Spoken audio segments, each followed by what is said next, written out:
For all its problems, 2011's Homefront introduced a compelling Red Dawn-esque story, and revisiting it in an open-world first-person shooter format sounded promising. But Homefront has let me down again. There are some genuinely good ideas in The Revolution, but nearly every one of them comes with a big, fat, hairy butt.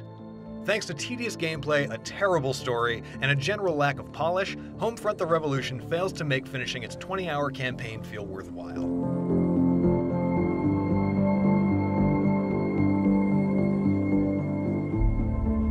Where The Revolution does deliver is in its world building. The backstory of a North Korea-occupied United States remains present in every part of developer Dambuster's version of Philadelphia. From bombed-out homes to historic landmarks converted into propaganda-covered re-education centers, the authoritarian atmosphere is ever present. When I did finally manage to convince the citizens of each district to rise up against their oppressors, the change was palpable, and not just because a decent amount of the neighborhood was now on fire. It's a shame, then, that such a well-crafted world is squandered on such a ponderous and uninspired plot. The story of Homefront The Revolution is nothing more than a string of forgettable mission objectives sewn together with cliches pulled from the big book of military shooter tropes, and presented by a cast of characters who spend all of their time yelling over one another with groan-worthy one-liners. Think you can joke about killing like it's nothing? Hey, Doc. Last time I took the moral high ground, I brought a sniper rifle with me. But I always said there was another way. A non-violent way. I have a dream. Dream on.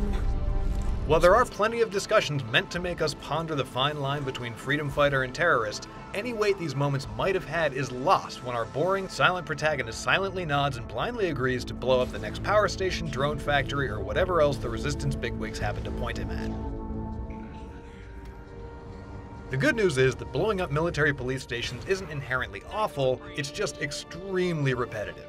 You arrive in a district and blow up enough trucks and fuel tanks with homemade bombs strapped to RC cars to inspire the population to rise up and take back their neighborhood. There's some rioting, a plot-based story mission or two, and then it's off to the next district to do it all over again. And again, until Homefront just sort of ends. And you can't go back to finish anything you may have missed, even if you wanted to. These repetitive sabotage missions are a familiar combination of both first-person stealth and shooting. Neither mechanic is worth writing home about. Gunplay feels sluggish when compared to Homefront's finger-twitching contemporaries, and sneaking through alleys and checkpoints is fun for a bit, but gets old pretty fast.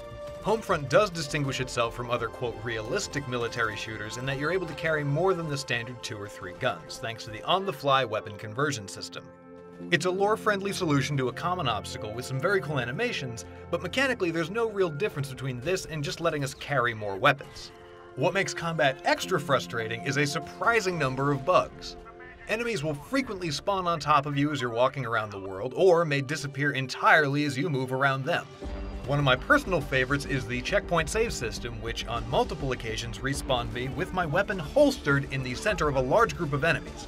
Now this one was extra fun because with no option to restart the mission or generate a custom save, my only options were to fight my way through or start the whole game over again.